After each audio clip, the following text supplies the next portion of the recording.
Assalamualaikum warahmatullahi wabarakatuh.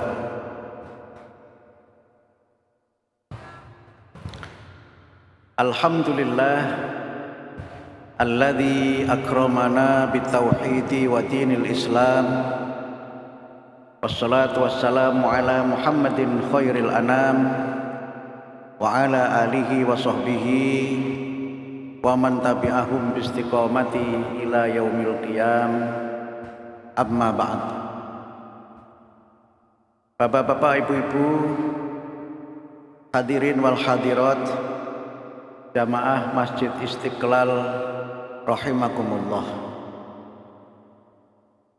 Marilah kita bersama-sama pada kesempatan yang penuh dengan rahmat dan penuh dengan barokah Allah ini, kita sama-sama senantiasa meningkatkan puji dan syukur kita kehadirat Allah Subhanahu wa Ta'ala yang atas rahmatnya, inayah dan taufiknya, alhamdulillah kita sekalian dapat bersama-sama menunaikan ibadah puasa Ramadan dan menunaikan ibadah-ibadah sunnah yang lainnya.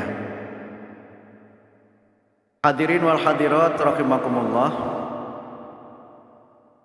sebuah lembaga survei Amerika namanya Pew Research Center, dalam survei yang mereka lakukan beberapa waktu yang lalu menyebutkan beberapa data penting yang berkaitan dengan hubungan antara agama dengan moralitas, hubungan antara ibadah dengan kebahagiaan, dan bagaimana posisi bangsa Indonesia dalam hubungannya dengan kebahagiaan dan hubungannya dengan agama serta moralitas itu. Penelitian dari Pew Research Center itu menyebutkan bahwa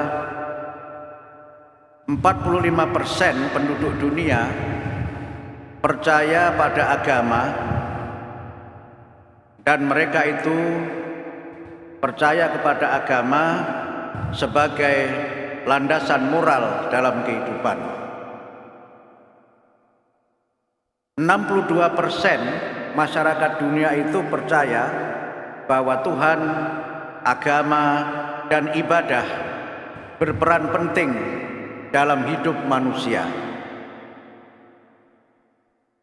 Yang menarik, temuan Pew Research Center terkait dengan masyarakat Indonesia, di dalamnya disebutkan bahwa 96% bangsa Indonesia itu percaya bahwa agama dan iman merupakan landasan utama bagi moral atau bagi akhlak manusia. Dan 90% orang Indonesia itu percaya bahwa agama itu penting bagi kehidupan umat manusia. Penelitian Pew Research Center itu menunjukkan bahwa bangsa Indonesia adalah bangsa yang paling religius sedunia.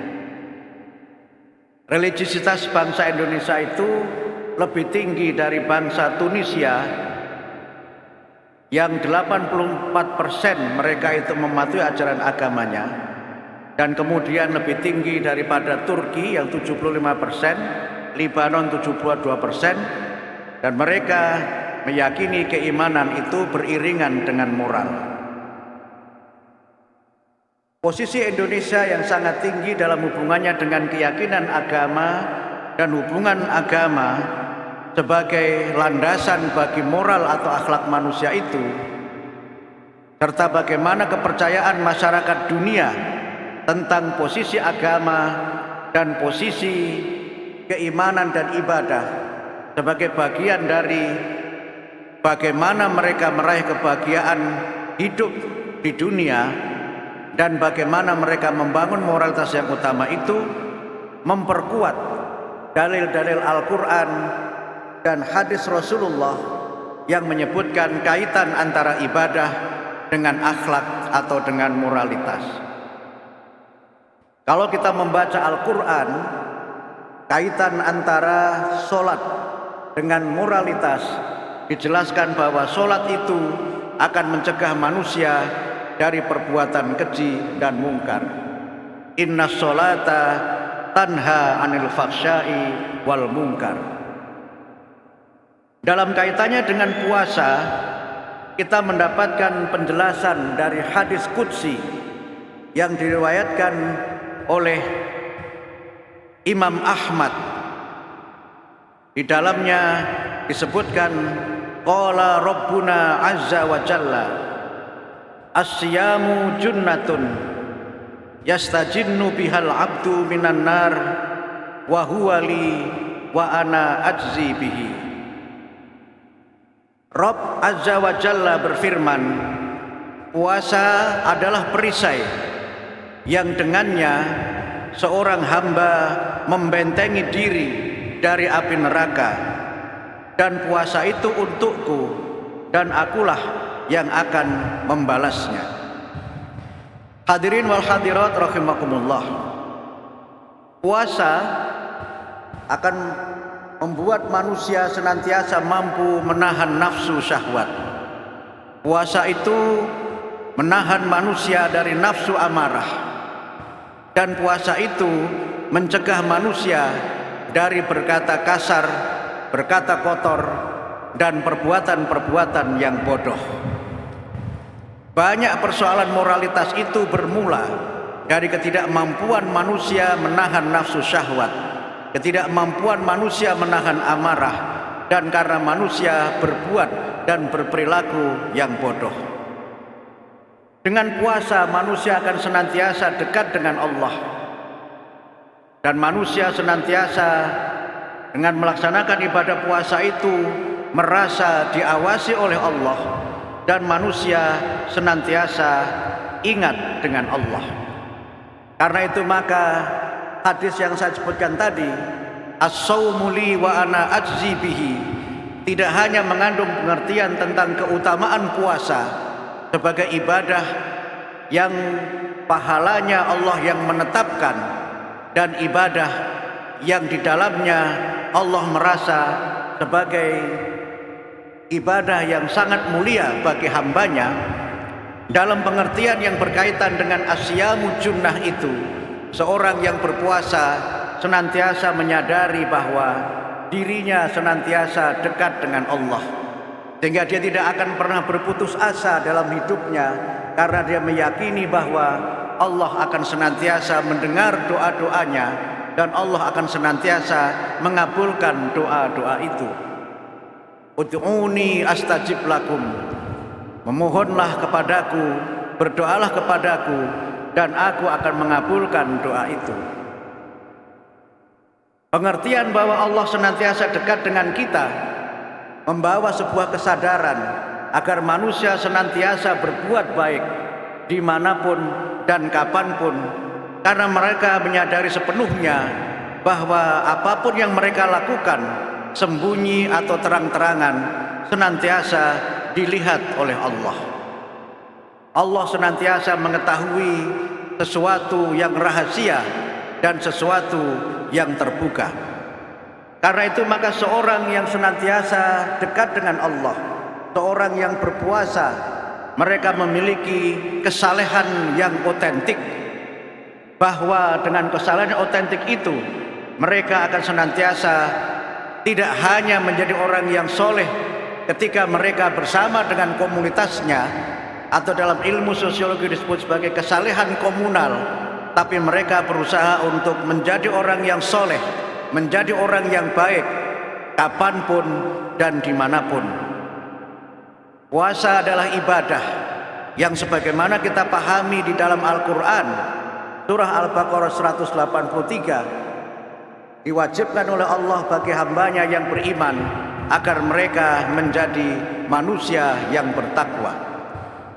Seorang yang berpuasa dan menyadari bahwa dia dekat dengan Allah akan bertakwa dimanapun mereka berada, dan akan senantiasa berbuat baik karena perbuatan baik itu akan menghapus perbuatan yang jahat. Di dalam sebuah hadis yang diriwayatkan oleh Imam Ahmad dari Abi Dzar, Rasulullah sallallahu alaihi wasallam bersabda, "Ittaqillaha haitsuma kunta wa atbi'is sayyi'atal hasanata tamhuha wa khaliqin nas bi khuluqin hasan." Bertakwalah kamu kepada Allah dimanapun kamu berada, dan ikutilah perbuatan yang jahat itu, ikutilah perbuatan dosa itu dengan perbuatan yang baik, karena sesungguhnya perbuatan baik itu akan menghapuskan perbuatan dosa yang telah kita lakukan, dan hendaknya kamu senantiasa berperilaku, berakhlak kepada manusia dengan akhlak yang sebaik-baiknya. Hadirin wal hadirat rahimakumullah, puasa akan membentuk manusia menjadi pribadi-pribadi yang soleh, pribadi-pribadi yang bermoral, pribadi yang berakhlakul karimah. Kalau kita menggunakan pendekatan sosiologis, kesalehan-kesalehan individu itu secara kolektif akan membentuk kesalehan suatu bangsa.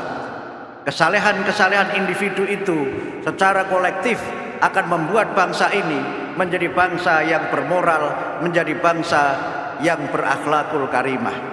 Karena itu maka dari riset yang dilakukan oleh Pew Research Center itu, dan dari hadis-hadis Nabi yang kita semuanya memahaminya, kita menyadari bahwa ibadah puasa ini tidak hanya sekedar ibadah yang bersifat ritual belaka, tetapi merupakan ibadah yang kita tunaikan selain untuk mengharap ridho Allah, juga untuk membentuk pribadi kita menjadi pribadi-pribadi yang berakhlakul karimah, pribadi yang bermoral luhur, dan secara kolektif akan membentuk bangsa Indonesia ini menjadi bangsa yang berkepribadian utama, yang berakhlak mulia dan bermoralitas yang luhur. Mudah-mudahan Allah senantiasa memberikan rahmat, hidayah, taufik dan inayahnya kepada kita, sehingga kita mampu menunaikan ibadah puasa kita pada tahun ini dengan sempurna, dan semoga Allah menerima seluruh amal-amal ibadah kita, dan kita mengakhiri, menyempurnakan ibadah puasa kita ini sebagai hamba Allah yang muttaqin. Mudah-mudahan bermanfaat. Mohon maaf jika ada kekurangan, kekhilafan, dan tutur kata yang tidak berkenan. Nasrum minallah wa fathun qarib wa basyiril mu'minin. Wassalamualaikum warahmatullahi wabarakatuh.